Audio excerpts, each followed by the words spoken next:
Check, 2.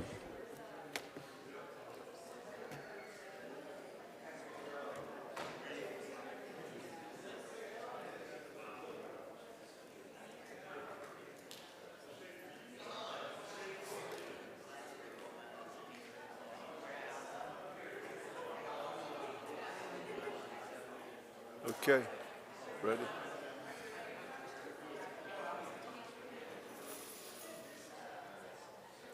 All right, ready to go? Ready? Okay, let's go. Call the meeting to order of the pre-agenda for the Wilmington City Council. I do need to take a roll call on Mayor Pro Tem. Are you here? Councilmember Ivenbark? Councilmember Anderson? Here. Councilmember Barnett is out of town. Councilmember Spears? Here. Okay. Councilmember Waddell? And the chair is here. We have 2 presentations tomorrow evening. Consent agenda C1 is approval of the minutes. C2 is a resolution authorizing the city manager to enter into a contract with Lawman's Distribution LLC for the purchase of WPD's leather gear. C3 is a resolution authorizing the city manager to enter into a contract with Law Enforcement Services Group PLLC, DBA the FMRT Group. Questions? C4 is a resolution authorizing an interlocal agreement with New Hanover County Board of Education. Mr. Mayor, Yes, sir, I'm sorry. Mr. I want to Ivenbark. talk about this one just for a second, and C5. Who do I speak to about this? Chief should be able to answer your questions. Okay, great. All right, We can go ahead. if you Okay, want. C4 is the resolution authorizing an interlocal agreement with the New Hanover County Board of Education to assign 4 police officers to New Hanover County schools. Chief? I believe that's a total, if my math is correct, that's a total of what, 7 officers? Is that No, correct? sir. For the school system, it's just 4. Well, I'm doing 4 and 5 together here. 5 is the Wilmington Housing Authority, Yes, 4 for the schools and 3 for the housing authority. so 7 officers. That is correct. Okay, what is a typical day like? Where are they, is this contract put them there in exclusivity with the 2 people, the 2 places, the schools and the housing authority? Yeah, let's treat them as 2 different things, if I can explain it That'll to be you a little fine. bit easier. The 4 school officers, basically during the school year, they are committed, just like the sheriff's school resource officers. As far as daily operations, we basically turn those 4 officers over to the sheriff's office. 1 is assigned at New Hanover High School, 1 is assigned at J.C. Rowe, 1 is assigned at Hoggart, and 1 is assigned at Williston. Okay, and they never do any other police activities during the school year other than what this calls for? Well, yes, as far as their daily, day-to-day functions, we have 1 that has a collateral duty that is also a SWAT team member, and we have 1 that does a lot of our youth programs. Now, outside of the school year, we have assigned all 4 of them to downtown. Okay, and with the Wilmington Housing Authority, could you go into that? Yes, we have a 3-3 deal with them where we provide 3 and they provide 3. And we cover the primary properties of the Wilmington Housing Authority, which will be Creekwood, Houston Moore, Hillcrest, Rankin Terrace, Solomon Towers, Glover Plaza, and a few other properties. And those officers basically patrol the Housing Authority the majority of their shift. On the weekends, we redeploy those officers to downtown also during the late night hours. But during the week, their exclusive duty is with those places you just identified? Yes, sir, except for the weeknight hours, but they will assist our uniform patrol if they're near a call. They will assist our mobile field force. So we do use them in other parts of the city. Okay, thank you, sir. All right. Yes, sir. Mr. Waddell? Just wondering, Chief, are these roughly the same numbers that we've seen in years prior for number of officers allocated? Yes, sir. All right, that was it. And this I know this came about since I've been on this council. How long has this been going on? The school officers, I cannot give you a definite on how long we've been doing it with those. 10 but I know- years, 12 years? 10, 15? 12, but I know with the Housing Authority, because I was a sergeant when we restarted that program, because we had it at one point and we let it lapse, and I think we restarted around 2004. Okay. And I believe one of these reimburses a third of their salary? It's either a half or a third of the salary. Okay. Thank you. Then C5 is the resolution authorizing an interlocal agreement with the Wilmington Housing Authority to assign 3 police officers to the Wilmington Housing Authority property. And then C6 is a resolution providing for the city of Wilmington, North Carolina to become a member of the American Flood Coalition. C7 is a resolution rejecting all bids for the U5534Q Holly Tree Road to College Road intersection improvement project. So, Mr. Ravamar? Who do I need to, who can talk to me about this? I wasn't sure who on the engineering staff was going to be with us. Okay?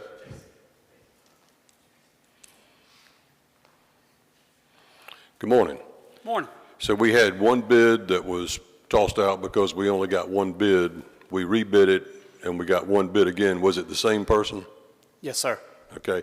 And was it the same amount as it was when he bid it the first time? We don't know that because we don't open bids the first time. If you don't get 3 bidders, you give the bids back and you rebid it. And Okay. then the same person came back. Don't know if that was his original bid or not, but it was very, very high, way above even just construction cost increases. So it's way out of our budget. So we think the best decision at this point is to reject that one bid and rebid it at a later date, probably with another project maybe to make it a little bit bigger of a project. What do you mean by a later date? Probably in another month or 2. Okay. So it didn't say that. It just says at a later Because date. we hadn't made that decision yet. Okay. Yep. First step is we have to reject that one bid at this Okay. point.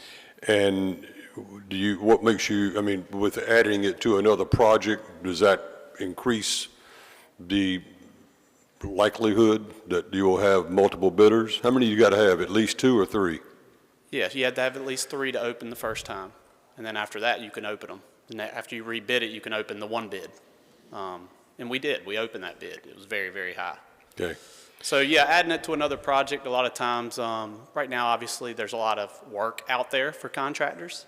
So a smaller level project doesn't get as much attention from contractors as a bigger project. So sometimes a way you can have contractors bid on a smaller project is to add a couple small projects together to make it a big. That's kind of What what was we're after here. what was the city's estimate as to what we think the cost should have been? It's about a $500,000 project. Okay. And when was that price arrived at, or that? Recently, within the last month. What the city thought it should be? Yes, yeah, that was with escalation. Yeah, it was about a $350,000 project, but now it's about a $500,000 project with escalation cost and construct, the prices of everything going up 25% right now, so. And do you think that'll stay static between now and a month from now? Or 2 months from now? Yes, yes, Okay. yeah. But that's an extremely important project. Yes. And I know it's not your fault. Oh, I'm yeah. not Oh, yeah, fussing at yeah. you. So, okay, thank you, sir. Yep. C8 is a resolution authorizing the city manager to enter into a contract amendment with NC Swim for pool management services of the Earl Jackson Pool at the Northside Park. C9 is a resolution authorizing the city manager to enter into a contract amendment with YMCA of Southeastern North Carolina Incorporated for pool management services. And then C10 is a resolution to adjust accounts receivable for uncollectible accounts. One question, Mayor. Yes, sir. When the CFPUA was formed, as you well know, it was the policy that stormwater and trash, because CFPUA does our collections, that stormwater and trash would be paid first. Now, do we compare, I mean, I guess we talk to one another. There's an awful lot of stormwater and trash on that list. Jennifer Moretti will address the specifics of it, but yes, there are a number of stormwater and trash write-offs there. Just because they're written off doesn't mean we won't try to collect them. It's just an accounting measure where we write them off. I understand, but we still practice that policy. We get paid first. Yes, sir. Yes, sir. That is our contract with CFPUA. They do our billing and collecting, and payments that they receive are applied to our stormwater and our trash before they are applied to water and sewer. Just wanted to make sure. Thank you, Yes, sir. ma'am. Public hearings is PH1 is an ordinance amending the official zoning map of the city to rezone property containing 0.63 of an acre of land located at 1415 and 1417 42nd Street from R10 Residential to RBCD Regional Business Conditional District to allow an existing nightclub and beauty salon to continue and add a retail plant shop as a permitted use. PH2 is an, yeah, go ahead, Mr. Rumble. I'd like for somebody in planning to, I'm sure they're out there, if there's any other instances where we've allowed RB to encroach abutting R10 anywhere. Brian, is Brian here? Nope, Ron. No, thank you. Mr. Rivenbark, I can't recall, just top of my head, I don't memorize the zoning map per se, but I believe the answer is going to be yes, but we'll have to do a little bit of research just to verify. Okay. Where we may, and the question would be, where do we have RB, or do we have a situation where RB is adjacent to R10 or any residential? Is that correct? Just make sure I understand the Yeah. question. I mean, it seems like this whole thing is wrapped around a 300 square foot garden shop. Okay. I mean, we're letting that seems to be what's driving the bus, this 300 square foot addition that the lady is selling plants. And I noticed all of the support letters she got, only one lived in the neighborhood, the rest of them lived miles away. And I'll say what our citizens say when they stand at that podium when we do something similar to this. It's not so much the heartburn they're getting with what we're getting ready to do, it's what could be done down the road. And RB is the most intense zoning that we have. So just, if you could get that answer for me, I'd appreciate it. Yeah, we'll look to see where we have RB adjacent to R10. Thank you. Ron, on this one, have they, I guess I've gotten calls, might as well ask you now. Sure. And if I can't answer some of your questions, Catherine Thurston is in the back. She may have some of the information as well. Are we kind of working backwards on this one? Have they already gone and cleared the land and done a lot of stuff, and now we're, in other words, taking out all the buffer and now come to us after the fact? They have installed or started the landscaping business or the sales for the retail, for the plants. So it's asking for forgiveness There were later. some trees that were removed, is my understanding, and Catherine has more of the details. And they were cited for those trees, and they went to the Board of Adjustment. And there is a pending Board of Adjustment case. It's been continued by the Board of Adjustment at the request of the applicant to see what happens, whether or not they get the rezoning to allow the use. I believe they also moved out some seating since the pandemic that is inconsistent with our code and is not vested.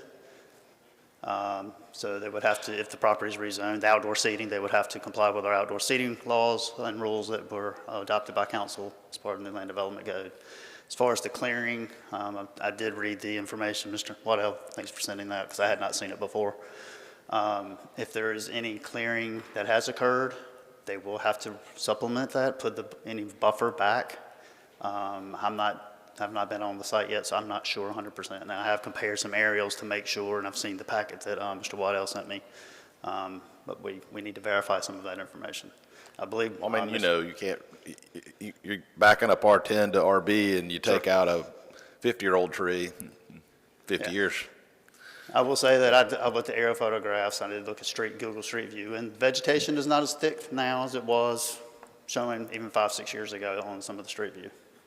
But like there's a dumpster that has been moved as well, maybe from one part of the site to the other or even brought in. So they will have to show compliance for how they can comply with the RB regulations for buffers, for dumpster screening, et cetera. In my opinion, none of that is not vested based on the limited knowledge that I have on it.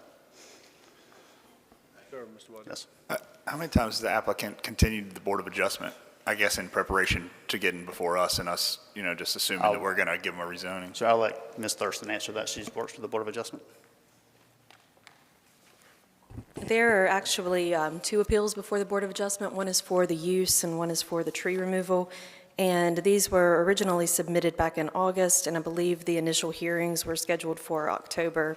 I can confirm all of that information, though, prior to tomorrow's meeting. Will that be in the applicant's documentation for the rezoning, or how do we access their packet for the Board of Adjustment? Or which meeting is it if we're looking it up in Granicus, I guess? I can send you the most current information, if that would be helpful. Yeah. Thank you. Because a lot of times, whenever we know that a case is going to be continued, we don't put the entire case Packet. report up into Granicus. Yeah, it'd be interesting to know how they're framing the argument for the tree removal specifically. Certainly. Thank you. PH2 is an ordinance amending the official zoning map of the city of Wilmington to rezone property located at 430 Forest Park Road from R15 moderate density single dwelling district to R5 medium density mixed residential district. 01 is an ordinance directing the housing inspector to vacate, close, and repair or demolish a dwelling at 910 Campbell Street as unfit for human habitation pursuant to Article 5, Chapter 16 of the City Code, and directing their notice be placed thereon prohibiting its use or occupancy. And this is a second reading, and is continued from our June 7th meeting. Yes, sir. Somebody refresh me. Why did we continue this why did we not do Brian? second reading? I remember it, but I just can't remember why. Morning, Brian. It simply just didn't pass second reading. Pardon me? It didn't pass second reading by the vote. The continued from June 7th, 2022 is I'd say maybe it's a typo on there. It's just the second reading. Okay, and this is one that we want to authorize it to be raised? The ordinance is would authorize demolition, but that's council's discretion on what that ordinance says and passing that. When it came to the vote, if we recall from last meeting, council did not pass for second reading, so that's why we're here again. But it was the recommendation. It was a recommendation to pass, We yeah. see so many of these, they run together. We were voting to demolish it, and it didn't pass on second reading. That's correct. Okay, thank you. Just wanted to make sure. Thank you. 02A is an ordinance making appropriation to the general fund for the fiscal year beginning July 1, 2022, second reading. 02B is an ordinance making appropriations to the grant projects, financial plans, enterprise funds, debit service funds, and special tax district for the fiscal year beginning July 1, 2022, second reading. 02C is an ordinance making appropriation to the capital projects funds for the fiscal year beginning July 1, 2022. This is also second reading. 03 is an ordinance amending various chapters of the City of Wilmington fee schedule for the fiscal year beginning July 1, 2022, second reading. Yes, sir. Chance Dunbar is with us.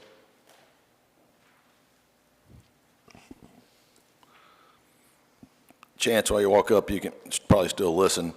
They'll keep coming, but I was going to move on. Just wanted to confirm, you'd think you confirm it with he's the city manager. He already told you that. But I wanted to ask you as well, on the on-street parking, it still breaks out into fractions, right? It's not like the only thing you can pay is $2. Yes, sir. We just cleaned up the fee schedule's wording, but yes, you could drop a quarter in there and you get the fraction thereof. I think we worded it. So somebody running the post office, they just want to, if they can find a space. Yes, sir. They can pop a quarter in there and run in. And Yes, sir. I don't have it in front of me, but I think we worded it, $2 per hour or fraction thereof. in there was some parentheses. confusion there, so I'm glad you did that. Yes, sir. And a lot of these machines, the beach, for example, it's 2 hours or an hour. You can't. That's not even a possibility. So. Yeah, it's fractional. Okay. Thank you. Yes, sir. 04 is an ordinance making supplemental appropriations of the amount of $50,000 to the Special Purpose Fund in the Safe Light / Red Light Cameras project for year 2022. 05 is an ordinance making supplemental appropriations to the Public Improvement Fund Internet Crimes Against Children grant in the amount of $60,111 for the purchase of computer equipment, software, and training. 06 is an ordinance to amend various funds to comply with lease accounting requirements of GASB Statement Number 87. 07A is an ordinance appropriating $1,850,000 of general fund balance to affordable housing gap financing to support the development of Canopy Point, a 72-unit senior housing project at 205, 209, 213, and 217 Middle Sound Loop Road, Wilmington. I have a question, Yes, Mr. sir. Mayor.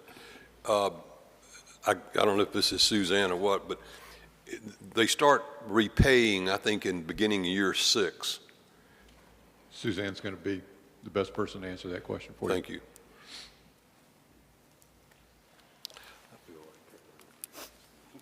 It's okay. Yes, sir. They start repaying the loan in year 6 where funds are available, I believe is kind of close to the wording I read. And then a balloon payment is due at year 15. Yes, sir. What guarantees do we have? I mean, there obviously is no guarantees payments would begin in year 6 because it says so in the contract if funds are available. Fair enough? True. Okay. At the end of the 15 year when the balloons due, what assurances does the city have that that will be collected? The agreement hasn't been drafted yet. The Assistant City Attorney, Melissa Huffman, will be working on that. So I can't really get into the legal details of the agreement. I understand. And what language she would put into it, but based on what we anticipate from looking at their pro forma and the nature of these projects, that's what we've negotiated with them. So at this point, it's their word and their background that we're kind of basing it on. I'm not in any way, shape, or form saying we shouldn't do this. I think we should do it. I'm just reading it, and down the road, we get a balloon payment, and I just want to make sure that we've got some protections in there that we collect our money at no interest. Yeah, I mean, we will have a lien on the property, but Well, there you we'll go. be in a subordinate position That's to something. other financiers, but we will have a lien on it. When will the agreement be prepared? John? Charlie, as soon as we have council's authorization for this, they'll be putting the final touches on. I know Melissa already has a template that she goes by, Okay. and she works with staff to be sure that we modify that template to have any particularities to this deal. Bottom line is, she's working on it now, and I'm sure it will be ready soon hereafter. Okay. Thank you. Thank you. This might be for Mr. Joy, but how far down the line are we anticipating the city to be as far as position? Are we second? Are we thinking second or further? That I do not know. I'll have to check to see what other creditors are out there. Now, I can certainly circle back with that information. We'll know that prior to executing an agreement, though. Oh, absolutely. We have to. Yeah. We have to. Just as a general comment, and this has happened before, when this one we annexed, but when we rezone something for affordable housing, I think it's a bit disingenuous to not include the fact that they feel like they've already gotten this gap financing. And so when we say, oh yeah, it's a great project, which I'm like, Charlie, I think this is great. I think we ought to do it. I'm good with the whole thing.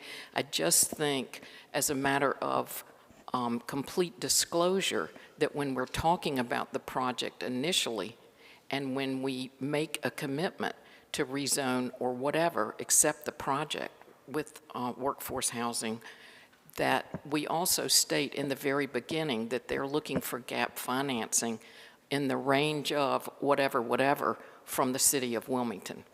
Thank you. 07B is a resolution authorizing the city manager to enter into an agreement with Brad Residents of Canopy Point LLC utilizing $1,850,000 of general fund balance for gap financing for an affordable workforce housing project. And then reports, RP1 is Council's Appointments Committee for Boards and Commissions, and Councilmember Ivanbark, is the chairman of that committee, will be giving us a report. This concludes the agenda. Mr. Manager? Mr. Mayor, we have 4 items for you this morning, 3 of which will be done in open session. The 4th is the closed session. First item to be reviewed this morning is the alignment of Hooker-Hinton multi-use path. I'm assuming Denise Freund will do that for us.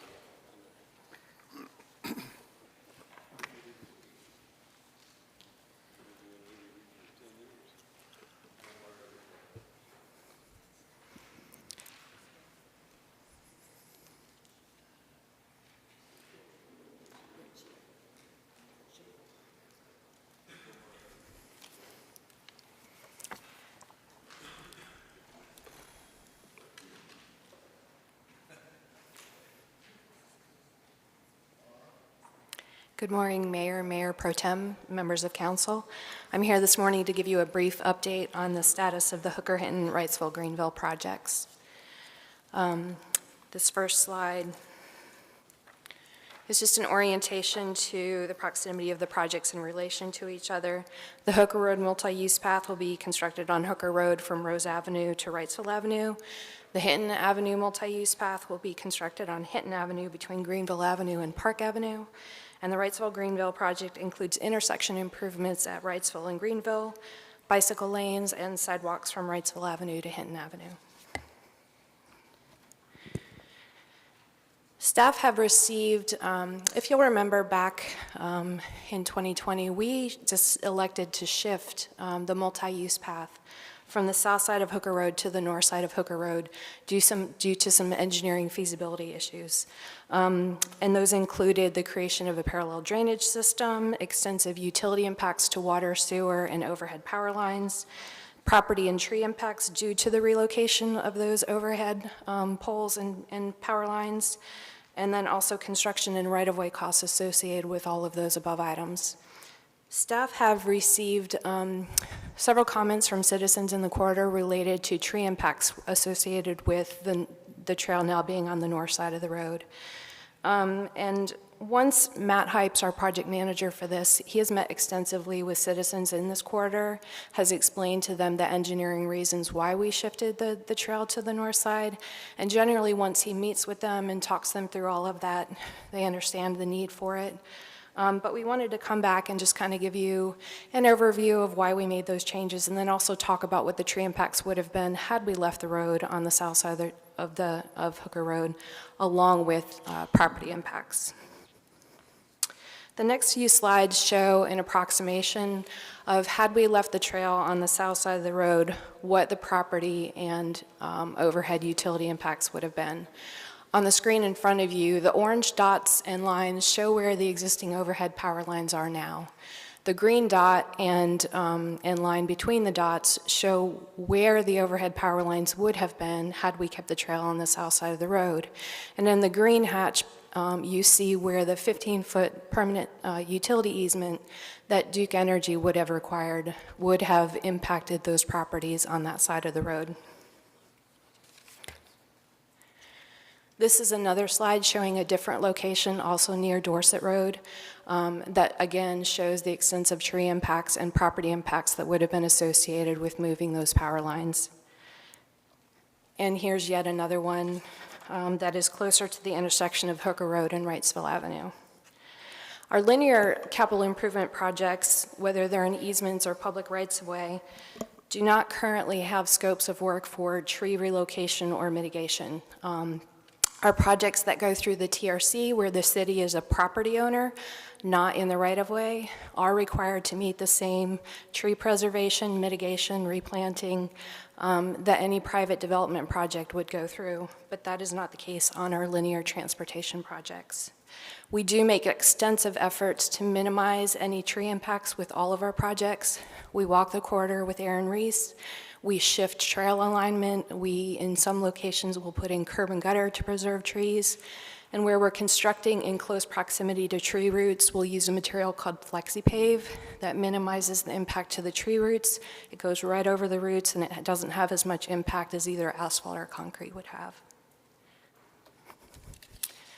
This next slide is a typical section that shows you the two different scenarios.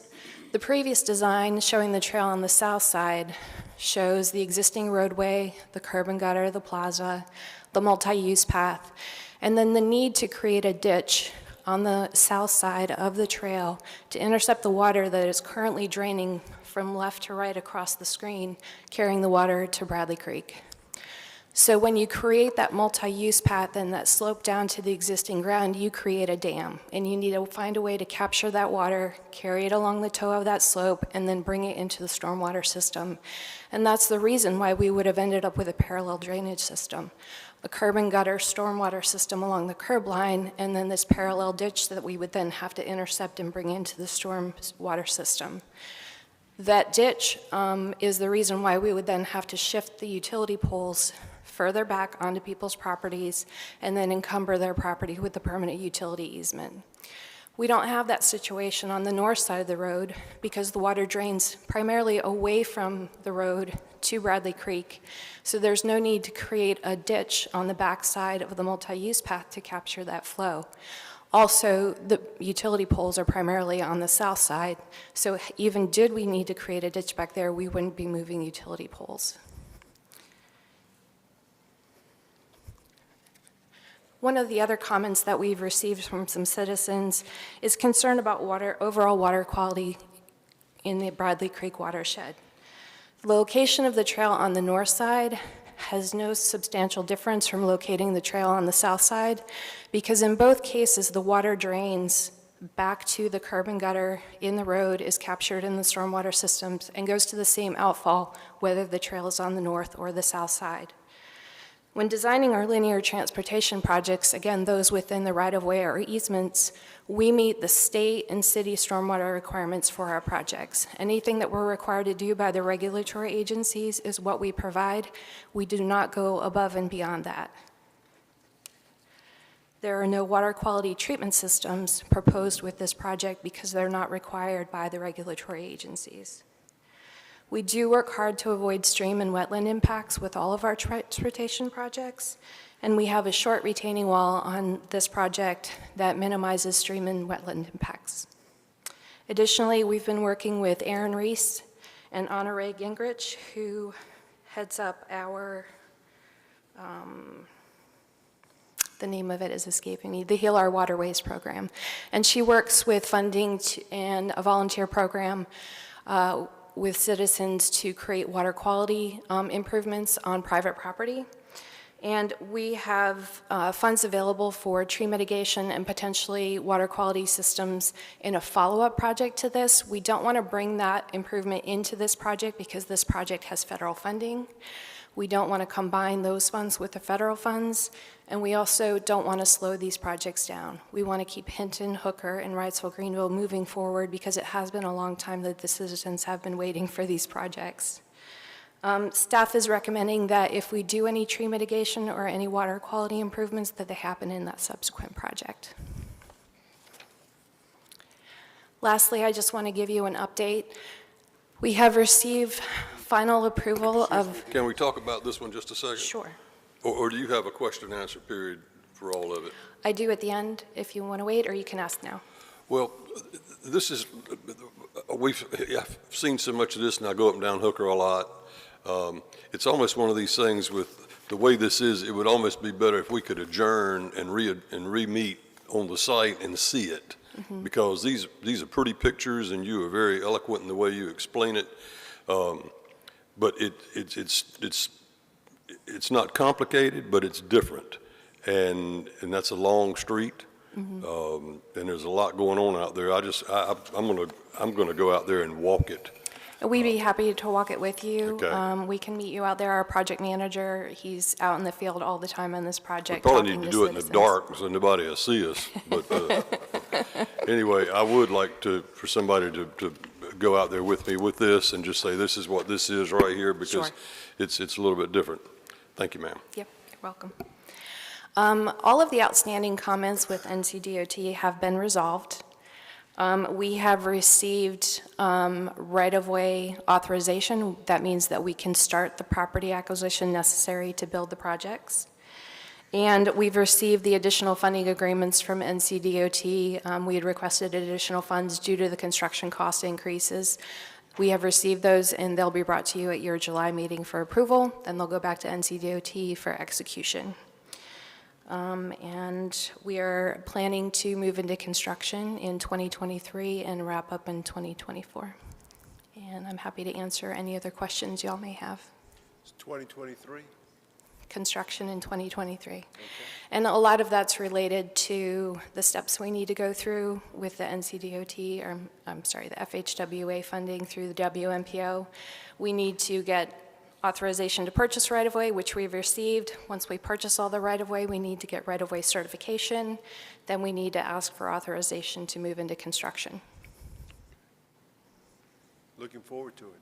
Yeah, me too. Thank you. Thank you.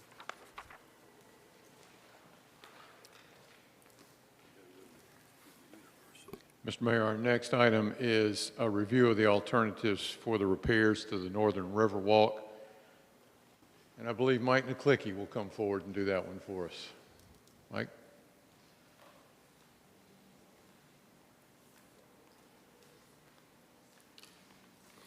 Good morning, Mr. Mayor, Mayor Pro Tem, members of council. This is another project that we've been talking about for some time now. And again, this is the update for the Marina Riverwalk. This budget for this has been discussed at previous work sessions, but we'd like to bring you forward some of the options we looked at for that recommended option, just for informational purposes. Okay, just to reorient you with the project area, the Marina Riverwalk is between the Convention Center and also along the area where the new Pier 33 complex has been built, and on the north side is Riverfront Park. You can see the blue dashed line is the approximate alignment of that Riverwalk, which is a concrete surface Riverwalk and about 1,000 linear feet. This was the pretty pictures of construction when it was completed back in 2014. As you can see, like I said, it is a concrete surface Riverwalk with all the Riverwalk amenities. Something to take note here as we continue with this presentation, if you look on the photo on the far right, there really is very little development in the area at that time. There is no Pier 33, there is no marina yet, there is no restaurants, park, so it's primarily undeveloped at that time. These are the existing conditions that we've seen, unfortunately, over the last few years. The photo on the left side, you can see there's been some settlement of the concrete walkway, in some places several inches. Our streets department has gone out there and done some temporary repairs for events to fix any trip hazards or icing during the wintertime. But obviously, the picture on the right tells another story as well. When it rains, we have a lot of drainage issues. This system was intended and built during construction to sheet flow off into the river, but with some of the settlement that has occurred over the years, you can see the way the water just ponds and takes several hours, sometimes a day, to drain under really bad storms. Can I ask a question? Yep. It was designed for the water to sheet off. I get that. And it was. settled. Hell, how much has it settled? It has settled in some areas upwards of 5 inches. But that's not just on the front wall, it's also on the back side of the Riverwalk, so it gets trapped back there. So there's not a way for when it gets on the land side of the Riverwalk, there's no way for it, like a culvert, to get it back without coming over? That wasn't designed that way, so there isn't anything there now. Okay. Yeah.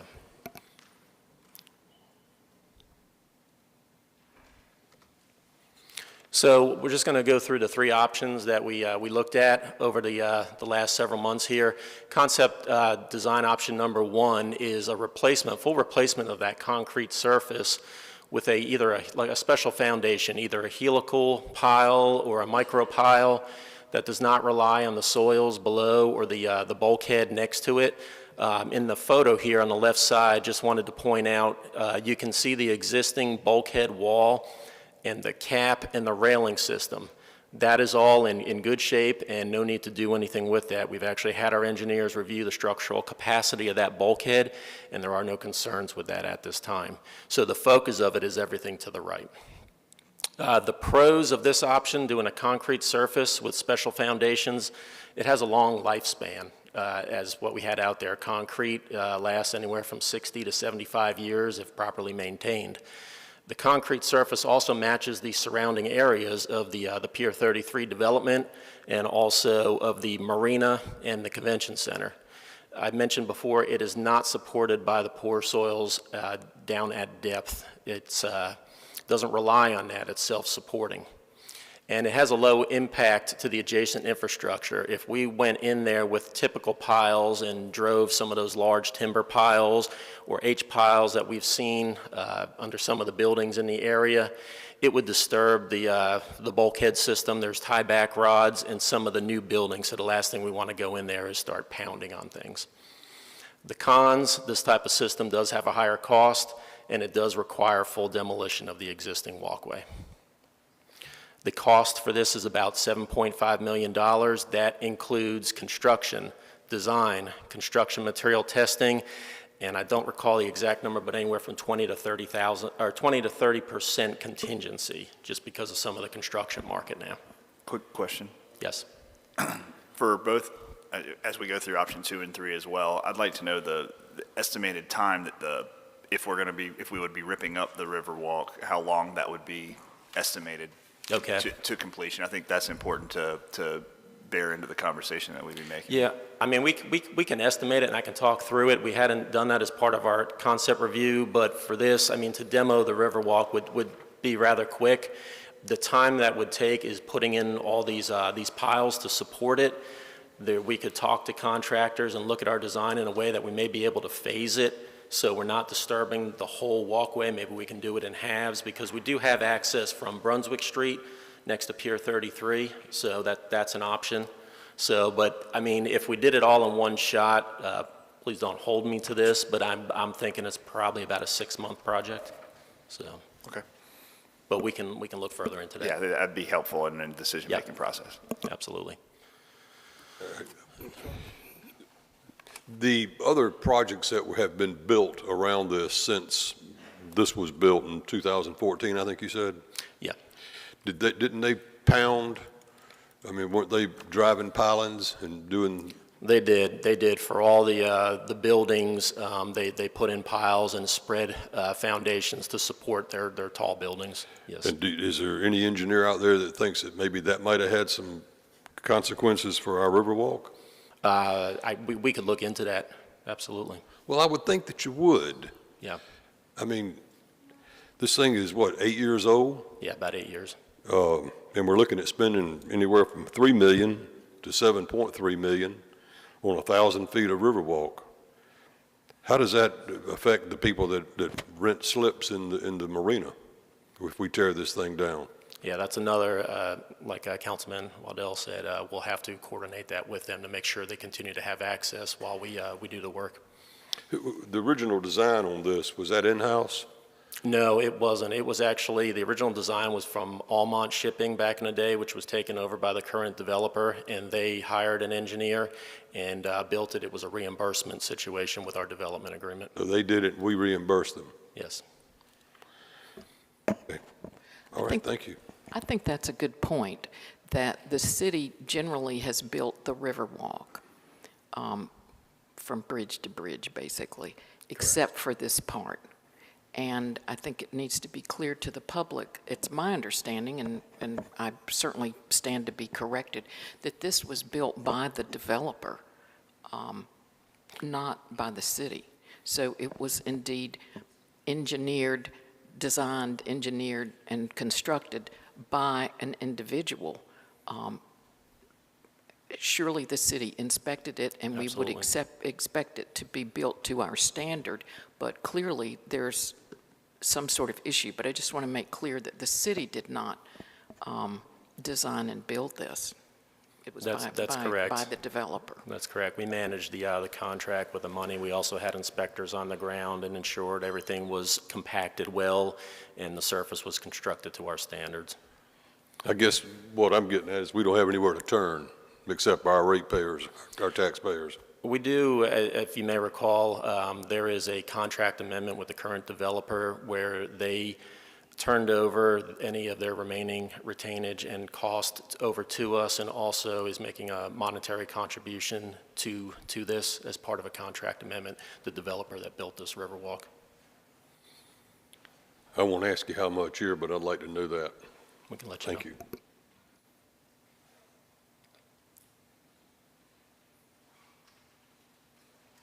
Ready? Okay, the next option is absolutely similar to the first option, except it would be a timber surface, kind of like all of our other Riverwalks.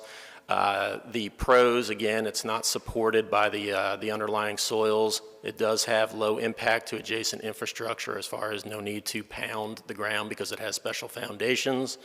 The cons to a timber walkway is it has a lower surface lifespan. Typically timbers anywhere from 25 to 30 years. Concrete, you're more than double that. The surface doesn't necessarily match the aesthetics of the current development that you see out there.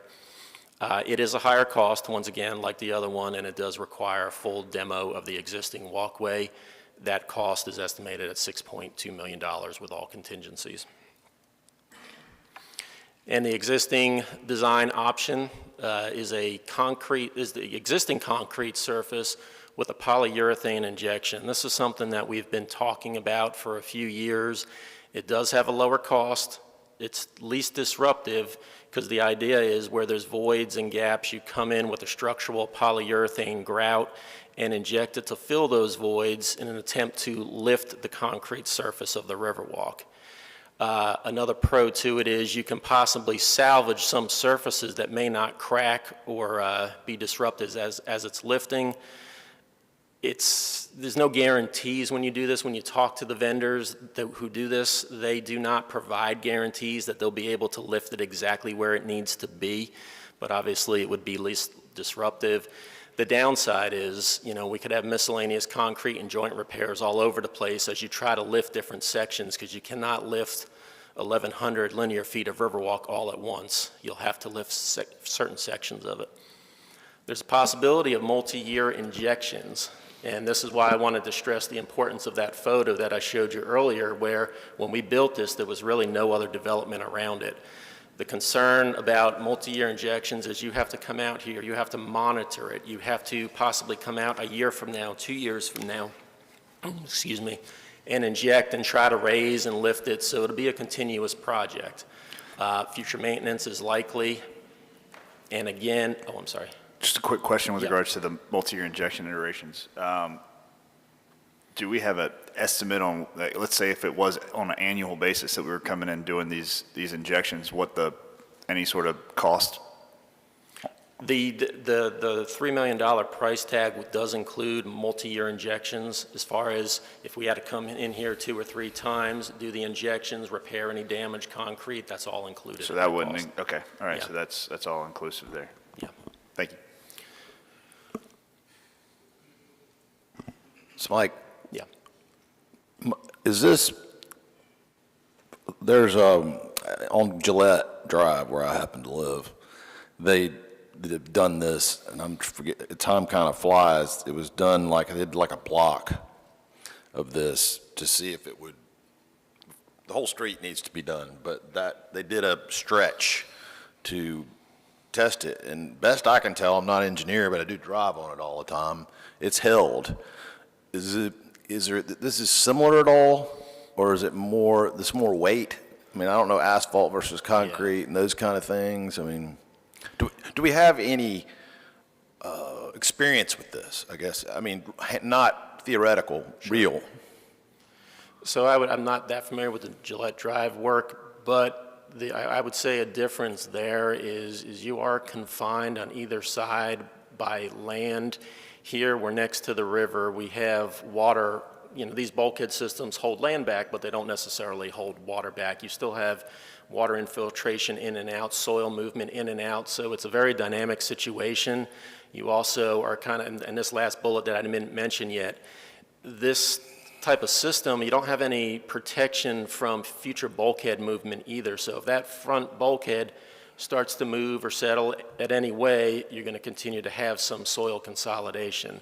So like I said, I'm not familiar with what was done out there. Maybe the same type of system, but it's a very dynamic situation and fluid situation out on the Riverwalk. I think it's the same. It's just everything you just covered is not the same.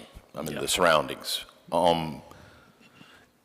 Why would we not consider, I mean, I know the smoothness, yada, yada, but why not do it? Would it be easier to do it out of wood like it is the rest of the way? Yeah, and that was option number 2. That was an option. Oh, I misunderstood that. Okay. Yeah. Let me see if I can go back. There we go. Okay. That's the same situation. It does have the special foundations, but the surface would be made of timber, which is a little more than $1 million cheaper, but the lifespan is a lot less. And it would. But I assume something like a Trax product is going to be the same as concrete, or more? Yeah. Yeah, we were looking at something called Permatrack that was brought to us, which is actually a precast concrete that you can put down in sections, but it's similar to what they use on floating docks. But again, the cost would actually be slightly higher because that's precast as opposed to pouring it in place. I don't know if that. No, I'm just getting at, just treat it like the part that's out over the river, basically. Because, I mean, I've helped build walkway, it's not, the current's not the same, but Hilton Head on water, and I was there, and it's been 30 years, it still is right there. But, so I don't know, it's probably all the current, and that soil there, I guess, is just unpredictable because all that's been there in the past. Yeah, and all those. Decomposition still of like whatever's in that muck. Yeah, if you go down 50 feet there, you have a lot of soft compressible soils from the old riverbed and things like that, and it's, you know, it moves. So I guess, long story short, you feel like you've exhausted, there's no other option that keeps us out of this $6 and $7 million I really world. don't think so. We've looked at it, and we've looked at it with our structural engineer as well. I mean, this option that we talked about with the injection, it is cheaper, but it would just feel like that's more of a short-term repair instead of a long-term cure. And with the way that this north end is building and developing, I don't know that we want to keep going in there and trying to fix these issues. But these go back to one or two, it doesn't matter. Yeah.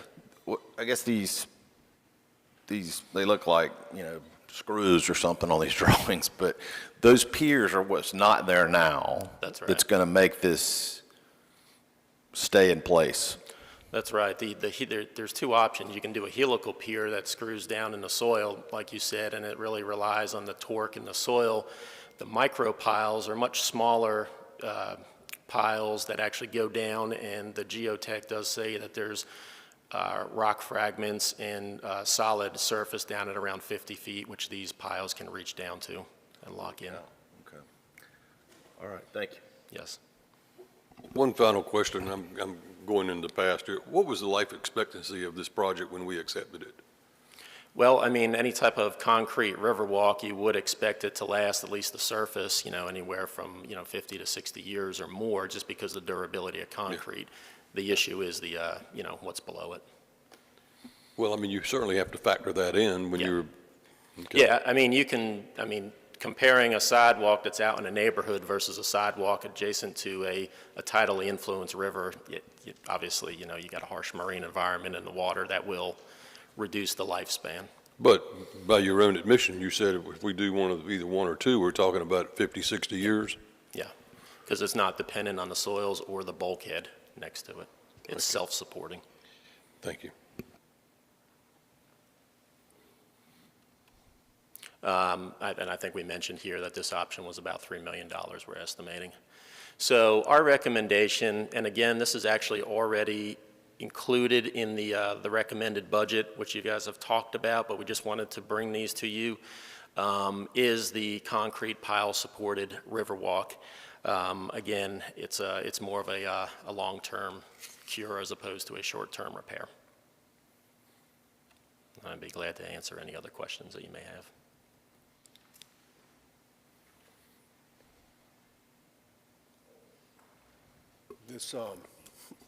This brings us to the point that Mayor Pro Tem has been talking about, and at some point in time in the future, when that ROT tax leaves from the downtown area, it's a tremendous argument that we should have as a city to say that we've made an investment of $30–40 million in this Riverwalk that everybody uses, but the taxpayers of this community continue to maintain and take care of. And when we're replacing these sections, I haven't seen a section less than $5 million where we've had to make a repair. And even with the U.S. courthouse and the times that we've gone to Washington to ask them for additional funding so they can finish that project, I think it's up to $9 million now. So these things are not cheap, and they fail, and it's unfortunate. But the question I have is this the only section, and I believe it is, in the entire Riverwalk that's just concrete? Yes, I believe so. And everything else that has failed or we've had to replace is based on the sheet wall, on that? Correct? But the wood that we have placed along the other parts of the Riverwalk have done well. It's done well. It's pile supported, all those Riverwalk sections.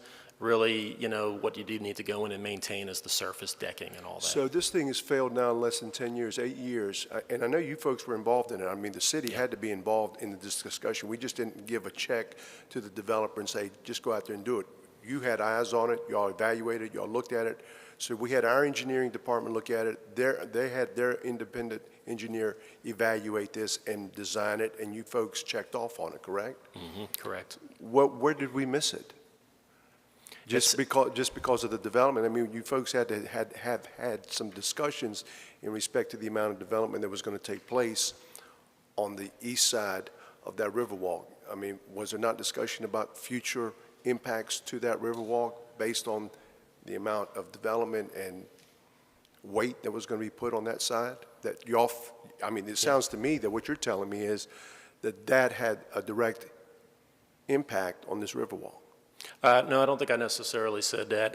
The buildings that are there and everything are pile supported, so they are not relying on the soils next to the Riverwalk. Obviously, any type of disturbance, could possibly affect it, but, I'm not saying that the construction around it necessarily had an impact. We could continue to look at that if you like. So the bulkhead has moved somewhat for it. I mean, it had to have for it to have settled 5 inches. I've walked it, I've seen it. I mean, it has definitely come down. And you're saying that is because the bulkhead has moved out somewhat? The bulkhead has shifted towards the water a couple inches in some locations, which is contributing to that. So you have a combination of that along with some of the troubled soils down at depth. So that's the combination of those two would cause it. The good thing is we have evaluated that bulkhead extensively, and the structural engineer does feel it's stable. You made reference to the Coast Guard bulkhead where that has failed. We're not in that situation here where we have an impending collapse or problems excuse me, with that bulkhead right now. We have looked at that. And so has actually the developer that installed it. They had an independent engineer look at it as well. But if we go to replace it, the entire length, the 1,000 feet, what you're saying is going with option 1 is the recommendation? Yes. $7 million. And you're pretty sure that once we do that it'll stay that way for? Yeah, it really doesn't rely on any of the adjacent infrastructure or the soils below. Have you had any discussion with the developer that I guess owns Pier 33, I believe is Mr. Said, and that group about, they've got one section left there right beside the river, the convention center. Have you gotten any kind of indication as to what they're going to build there? Because that's going to have some impact. If you're going to replace that entire section, that will have some impact, correct? Yeah, we will absolutely coordinate with that group as we move forward, because we don't want to be on top of one another. I don't know what their timing is, but we also, like you said, need to understand their systems and their foundations. We did that with the first phase because some of the locations of the piles, we needed to coordinate with where our anchor wall was. So there is constant communication with that group, and will be for when we do these repairs. I would certainly do the same thing with Kettler. Yeah. Because, I mean, if we got to do this, and I promise you, whatever that $7.3 million is, it won't be that when we get down to it. It just won't. We've never done one yet where it came in with what we thought it was going to be. But it would be my opinion to wait till everything down there was developed out. I mean, we've got along for 8 years or the last 3 or 4 years with it getting like this. We can wait till, not necessarily the Pier 33, but Kettler is under construction now. Yeah, they're to the north there. We're talking about next to the park. I understand that, but I'm telling you, I've been down there and watched those being driven. That's a lot of impact, and that seismic or whatever. I think it would be folly for us to sit here and say that had nothing to do. And you've alluded to the fact that it could have something to do with it. So if we're getting ready to spend this kind of money, I'd like to, cover my bets and let some of the stuff around there get built out before we start spending this kind of money. Mike, just curious, because we're not 100% sure that this will work. We haven't seen anything now. I mean, we've had our issues with different parts of the Riverwalk, and some of it is due to age, some of it is due just to the river itself. And, right. I guess my question is, could we do this, and I'm looking at the city manager, and I'm looking at you, could we do this in phases to see if that first portion of this thing will work? To give us some indication and some insight and some knowledge about what you've recommended, because I don't know if it'll work or won't. You know, it seems like we've always had settlement of some sort, and we've had issues with the river, and we continue to go back and look at areas that we've currently, you know, fixed or have done. And I'm just curious, if you feel that this is going to work, okay, you do 1,000 feet and it doesn't work, and you come back in 5 years, 6 years and say, oh, we still got more settlement over there, or the thing continues to bulge out. Something is causing that bulkhead to bulge out. Is it the river? Is it the weight of the buildings that's pushing it out? How much further do you think that bulkhead can make an adjustment? Because if it makes an adjustment of even an inch, it's going to affect that Riverwalk, correct? Well, if we did a surface Riverwalk, if it's supported by these piles that we're talking about, if that bulkhead moves, it will not affect this new design. It will not? No, because it's self-supported. These piles go down to the stable ground below all these soft compressible soils, and that's what I was trying to make that point. It's self-sufficient. It doesn't rely on the bulkhead or the soils below. If that bulkhead starts to move, it'll stay. And we don't own that bulkhead. Mr. Mayor, these micro piles were also used below River Place. Yeah. Okay. Great point, Tom. Is this similar to the system that was used when we detached the Riverwalk from the Brooks building and moved it out, and it's self-supporting? No, you're shaking your head no, because that somehow became self-supporting and not dependent on being attached to the building and all that, but someone's shaking their head no, so. Yeah. If you want to know more about that, I could step aside, and there might be others from engineering. Okay. Lou? And then, You said that it's not in danger of failing anytime soon, the existing, like how, I mean, 10 years, 20 years? So our engineer did look at it, ran calculations, did survey, looked at all the adjacent infrastructure, and confirmed that it's structurally adequate. It has full capacity, so the expectation is it would have a full life, just like any other bulkhead, which is typically about 50 years. So obviously we want to have a safe bulkhead and something so it could be just aesthetic repairs that were made to the places that are separating over the next 10, 15 years? For the bulkhead itself? Yeah, if any repairs need to be made there, they would be done by the developer. And then the piles, this is a still separate question, but the piles that we're doing that are self-supporting, should that not be just common practice for all future Riverwalk? It is. All of our Riverwalk sections that we have, as you mentioned, our timber Riverwalks have timber piles that are driven down to either refusal or to a certain structural capacity to lock them in, and it's not reliant on any soils below. So as the mayor mentioned before, most of our failures are where there is a bulkhead and it's either, deteriorated or started to move. That's why the recommendation is to put this on self-supporting piles. Neil? So if the wall moves, the retaining wall moves a little bit, you just come back and fill gravel, or it's not a major... Yeah, so if it moves, you may get some separation between the front, let me go quickly to just this one slide here. You can see where the surface of the Riverwalk butts up to the concrete cap of the bulkhead. You may get a little separation in there. Yes, you'd probably want to put some washed stone down there or something, and then you can grout the gap. What are we doing right now for trippability out there? Anything other than just painting it yellow? Have we put in just temporary wood or something to kind of keep? Most of the ramp kind of thing, to keep. It's really between the front wall and the walkway. So where it has settled, the good thing is it's not in the direction of the walking pedestrians. If they happen to walk up to the rail, they may stub their toes or something like that. Nothing in the direction you typically walk. There were a couple minor ones at access points, and we just put a little bit of asphalt or concrete to ramp it up. Yeah. Gotcha. Thank you. But it doesn't help, unfortunately, with the drainage issues. So. We're going to be experts in how to maintain a Riverwalk. All good. Thank you. Thank you. If anyone knows, Mike does. Okay. All right, thank you. Mr. Mayor, our last public item is the City 4th of July celebration event at Riverfront Park, and I think Amy Beatty, our Community Services Director, is going to overview this item for us.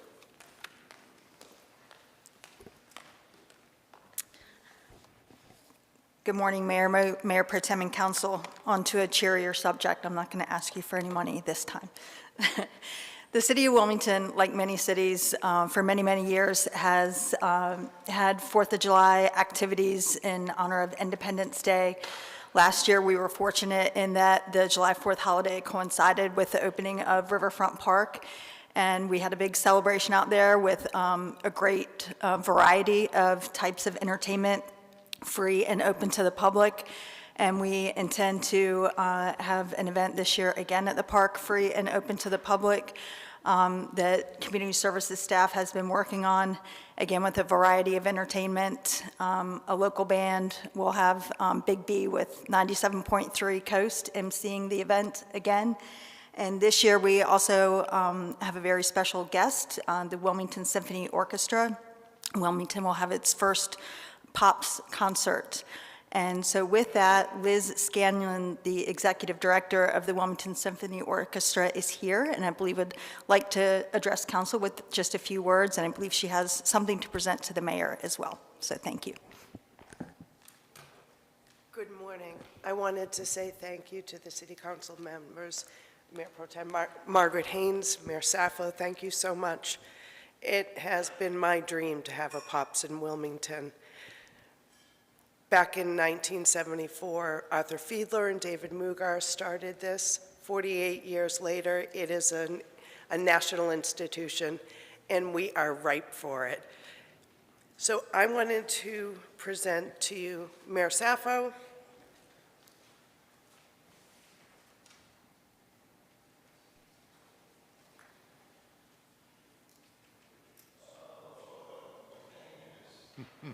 I appreciate that. Well, this is going to be very interesting. Because if I do this wrong, they could go off into other keys and stuff, so I'm going to make sure that I'm doing it right from the conductor's score, correct? correct. And you're going to help me with this. I am going to help you with Thank that. God, because I'd hate to start off with a rendition of Rush or something, you know, with the band. Anyway, this is going to be fantastic and something that and that we talked about, and you're all right. It's due. And to have you and the symphony out there, it's this magnificent park, and then later in the evening with the fireworks celebration, it's just going to be outstanding. And what I love and what I saw last year when we had the grand opening was just the support from the community and how they loved it, and with the food trucks and the music and just the outdoor concert, it's a great addition to our community and to our city. So I just want to say thank you for this. And I want to thank you for your support in creating this new tradition. The symphony is committed to making sure that we're there every year. Thank and making this a great thing for Wilmington. Thank you very much. Thank you so much. Appreciate it. Thank you. So with that, I'm going to conduct this meeting and just say it's over, right, Tony? Yes, sir. We need a motion to go into closed session, please. Okay, all right. Thank you so much. Thank you, everybody. So I'm going to go ahead and read this for the record, and then we'll have to take a voice vote. Is there a motion to enter into a closed session pursuant to the provisions of General Statute 143-31811A and 3 and A and 5 in order for the City Council to, number one, consult with and provide instruction to the City Attorney regarding potential legal claims, including the case of Schroeder versus City of Wilmington, file number 19-CVS-4028, and two, to instruct staff regarding the city's negotiating position concerning the possible acquisition of real property. And we have a motion by Councilmember Anderson, second by Councilmember Waddell. We'll take a voice vote now. How do you vote, Mayor Pro Tem? Aye. How do you vote, Councilmember Ravenbarg? How do you vote, Councilmember Anderson? Aye. How do you vote, Councilmember Spears? Aye. How do you vote, Councilmember Waddell? And the chair is aye. So we will now be going into closed session in this room or downstairs? Downstairs, and then we will adjourn from that particular location, and and we will now head down to our closed session. That's correct. Mr. Mayor, one final just note, we do have the governance committee immediately following this session, and that is over in the annex at 305. Okay, very good. We will now go into closed session.